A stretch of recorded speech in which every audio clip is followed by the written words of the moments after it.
ምንድነው የሚያፈዛተ? ሜሪ ናት መስል አብሮ አደግ ጓደኛን ቤት በመቀየራችሁ ምክንያት ያጣት የልጅነት ፍቅርን። አዎ አረ በእናትህ አንተ ሰው ይሄ ህልም የሚመስል ተረካንቶኝ። ኳስ ገብቶብሽ ነው?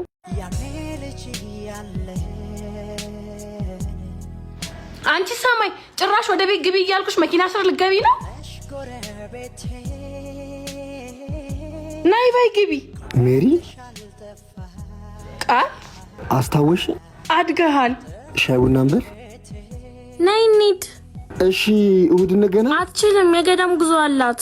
የት? ሙታንሳ ማር ቅዱስ ሚካኤል አንድረስ ገዳም። ገዳማውያኑ እንዴት ሆኑ? የገዳሙ አባቶች በአት እየተሰራ ሲሆን የቅዱስ ሚካኤል ህንጻ ቤተክርስቲያንንም ለመስራት ዝግጅት እየተደረገ ነው። እንዲሁም ደግሞ ገዳማውያኑ በዘላቂነት ለማቋቋም የሚያስችሉ ሌሎች ሰፊ የልማት ስራዎች የሚቀሩ ሲሆን ሁላችንም የበረከቱ ተካፋይ እንሆን ዘንድ ከላይ አካውንት ነምበር አስቀምጥላችኋለሁ። ስለሁሉም ነገር እግዚአብሔር ያክብርልኝ።